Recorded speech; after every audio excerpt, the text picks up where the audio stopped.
Hello friends, welcome to my channel. Your cool চ্যানেলে তোমাদের প্রত্যেককে স্বাগত। আজকের এই ভিডিওতে আমরা আলোচনা করব লাইফ সায়েন্স থেকে কিছু গুরুত্বপূর্ণ প্রশ্ন উত্তর, যেগুলো তোমাদের আপকামিং সমস্ত এক্সামের জন্য গুরুত্বপূর্ণ। তো তোমরা অবশ্যই আজকের এই ভিডিওটি পুরো প্রথম থেকে শেষ পর্যন্ত দেখবে। তার আগে একটি ছোট্ট রিকোয়েস্ট, চ্যানেলে যদি নতুন এসে থাকো চ্যানেলটি সাবস্ক্রাইব করে দিও। ভিডিও যদি ভালো লাগে, উপকারে আসে, অবশ্যই একটি লাইক করো এবং বন্ধুদের সাথে শেয়ার করে দিও। তো চলো শুরু করা যাক আজকের এই ভিডিও। এই ভিডিওর ফার্স্ট কোশ্চেন দেখো কি রয়েছে, কোন অঙ্গাণু উদ্ভিদ কোষে পাওয়া যায় কিন্তু প্রাণী কোষে থাকে না? তো এই প্রশ্নের রাইট অ্যান্সার কি হবে? চারটি অপশনের মধ্যে রাইট অ্যান্সার হয়ে যাবে অপশন সি, ক্লোরোপ্লাস্ট। এর সাথে সাথে আরো কিছু এক্সট্রা পয়েন্ট নোট করবে।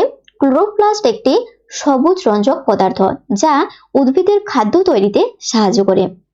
এছাড়াও মনে রাখবে বিজ্ঞানী শিম্পা রেড্ডি আবিষ্কার করেন। পরের প্রশ্ন দেখো কি রয়েছে, 2 নম্বর প্রশ্ন, অপরাধী শনাক্তকরণের জন্য ফরেনসিক বিভাগ কোন প্রযুক্তি ব্যবহার করেন? রাইট অ্যান্সার হয়ে যাবে অপশন বি, ডিএনএ ফিঙ্গারপ্রিন্ট। এর পাশাপাশি মনে রাখবে এই প্রযুক্তিটি 1984 সালে ব্রিটিশ বিজ্ঞানী অ্যালেক জ্যাফ্রিস এবং তার সহযোগীরা উদ্ভাবন করেন। এটি জৈবিক পিতামাতা শনাক্ত করতেও ব্যবহৃত হয়। পরের প্রশ্ন দেখো 3 নম্বর প্রশ্ন কি রয়েছে, জীবন বিজ্ঞানের মূল একক বা কার্যগত একক কোনটি? এই প্রশ্নের রাইট অ্যান্সার হয়ে যাবে অপশন সি, কোষ। পরের প্রশ্ন দেখো কি রয়েছে, বংশগতির বা হেরিডিটির নিয়মগুলো কে প্রস্তাব করেছেন? এই প্রশ্নের সঠিক উত্তর হয়ে যাবে Gregor Johann Mendel. Option C হয়ে যাবে সঠিক উত্তর। এর সাথে তোমরা আরো কিছু এক্সট্রা পয়েন্ট নোট করবে। গ্রেগর জোহান মেন্ডেলকে বংশগতির জনক বলা হয়। তিনি মটর গাছের উপর তার বিখ্যাত গবেষণা চালিয়েছিলেন। পরের প্রশ্ন কি রয়েছে দেখো, 5 নম্বর প্রশ্ন, মানুষের পাকস্থলীর দেওয়ালে কোন অ্যাসিড তৈরি হয়? এই প্রশ্নের রাইট অ্যান্সার হয়ে যাবে হাইড্রোক্লোরিক অ্যাসিড, HCl। এটিও তোমরা মনে রাখবে। এর পাশাপাশি তোমরা মনে রাখবে এই অ্যাসিড খাবারের হজমে সাহায্য করে এবং ক্ষতিকর ব্যাকটেরিয়াকে ধ্বংস করে। কোন অ্যাসিড? HCl। পরের প্রশ্নটি দেখো কি রয়েছে, 6 নম্বর প্রশ্ন, কোন হরমোনের অভাবে মানুষের দেহে বামনত্ব বা ডোয়ার্ফিজম দেখা যায়? রাইট অ্যান্সার হয়ে যাবে STH, সোমাটোট্রপিক হরমোন। তোমরা মনে রাখবে এই সোমাটোট্রপিক হরমোন হাড় এবং শরীরের সঠিক বৃদ্ধিতে গুরুত্বপূর্ণ ভূমিকা পালন করে। পরের প্রশ্ন দেখো 7 নম্বর প্রশ্ন কি রয়েছে, সাধারণ বর্ণান্ধতা কি ধরনের সমস্যা? রাইট অ্যান্সার হয়ে যাবে অপশন বি, বংশগত রোগ।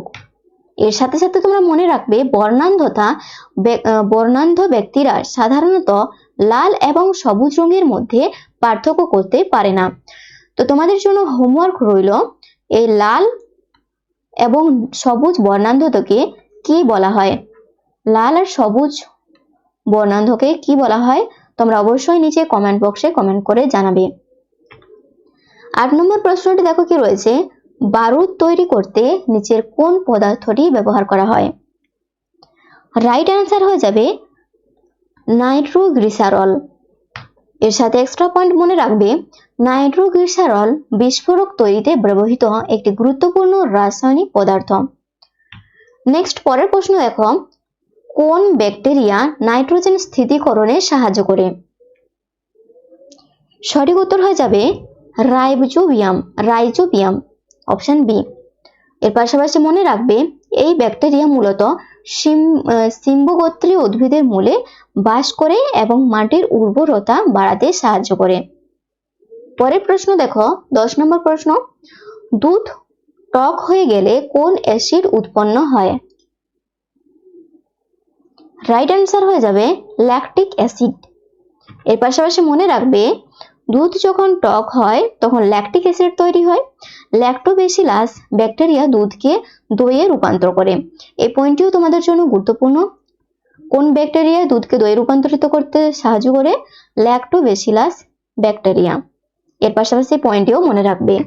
পরের প্রশ্নটি দেখো কি রয়েছে, পোলিও ভ্যাকসিনের আবিষ্কারক কে? রাইট অ্যান্সার হয়ে যাবে জোনাস সল্ক। এর সাথে মনে রাখবে, তবে মুখ দিয়ে নেওয়ার ওরাল পোলিও ভ্যাকসিন ওপিভি এর পুরো নাম হচ্ছে ওরাল পোলিও ভ্যাকসিন, আবিষ্কার করেছিলেন আলবার্ট সাবিন।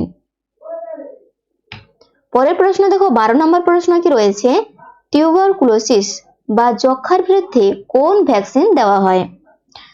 তো এই প্রশ্নের রাইট অ্যান্সার কি হবে? চারটি অপশনের মধ্যে রাইট অ্যান্সার হয়ে যাবে অপশন সি বিসিজি টিকা।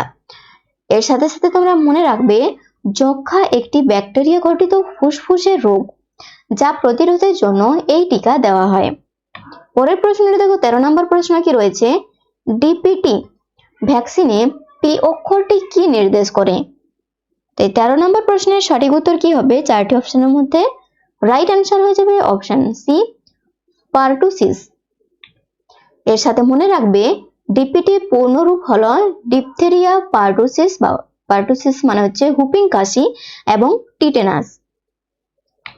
পরের প্রশ্ন দেখো কি রয়েছে, উদ্ভিদের বৃদ্ধির মাপার জন্য জগদীশচন্দ্র বসু কোন যন্ত্র তৈরি করেন? এই প্রশ্নের রাইট অ্যান্সার হয়ে যাবে অপশন বি কেসকোগ্রাফ। এর পাশাপাশি আরো কিছু পয়েন্ট নোট করবে। আচার্য জগদীশচন্দ্র বসু এই যন্ত্রের মাধ্যমে প্রমাণ করেন যে উদ্ভিদেরও প্রাণ আছে। কোন যন্ত্রের সাহায্যে তিনি প্রমাণ করেন? কেসকোগ্রাফ যন্ত্র, এবং তারা উদ্দীপনায় সাড়া দেয়, এটি তিনি প্রমাণ করেন এই কেসকোগ্রাফ যন্ত্রের সাহায্যে। পরের প্রশ্নটি দেখো 15 নম্বর প্রশ্ন, উদ্ভিদের পাতা থেকে জল বাষ্পীভূত হওয়ার প্রক্রিয়াকে কি বলে?